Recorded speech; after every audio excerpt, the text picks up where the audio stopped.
এবারে নিয়োর ঈদ কেনাকাটার খবর।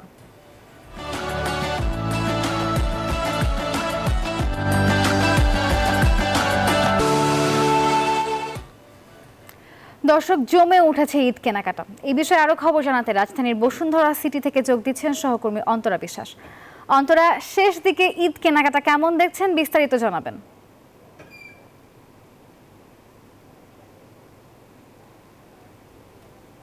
শেষ সময়ে অনেকেই পোশাকের সাথে মিলিয়ে গহনা কিনছেন এবং জুতো কিনছেন, যে কারণে গহনা এবং জুতোর দোকানে এখন সবচাইতে বেশি ভিড় দেখা যাচ্ছে।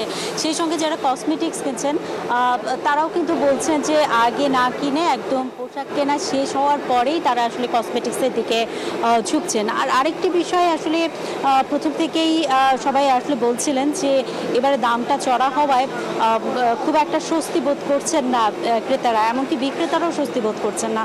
তারাও বলছেন যে যেমনটা অন্যবার বিক্রি হয় তেমনটা আসলে এবার বিক্রি হচ্ছে না।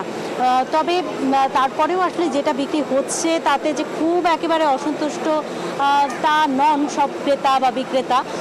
মিশ্র প্রতিক্রিয়া রয়েছে। অনেকে আসলে এরই মাঝে অনেকগুলো পোশাক কিনেছেন, জুতো কিনেছেন, জামা কিনেছেন, একেবারে পছন্দ মতো জিনিসটাই পেয়েছেন। কেউ কেউ আবার বলছেন যে এবার ডিজাইনটা আসলে তেমন একটা ভালো হয়নি। আর দামটা বেড়ে যাওয়ার পেছনে যারা বিক্রেতা রয়েছেন তারা বলছেন ডলারের সাথে এবং রুপির সাথে টাকার যে পার্থক্য, মানের পার্থক্য, সেই মানের পার্থক্যের কারণেই আসলে এবার তাদেরকে একটু বেশি দামে বিক্রি করতে হচ্ছে পোশাকগুলো, যে কারণে আসলে তারা বারবারই বলছেন যে আসলে দাম কমাবার কোনো ধরনের সুযোগ আসলে তাদের নেই। আর যারা ক্রেতা রয়েছেন তারা আসলে যেটি বলছেন যে দাম বাড়তি হওয়ায় বেশ এক ধরনের অসুবিধাই হচ্ছে, কারণ অন্যান্য জিনিসপত্রের দামও বেড়ে গেছে, দ্রব্যমূল্যটা বেশ বেড়ে গেছে।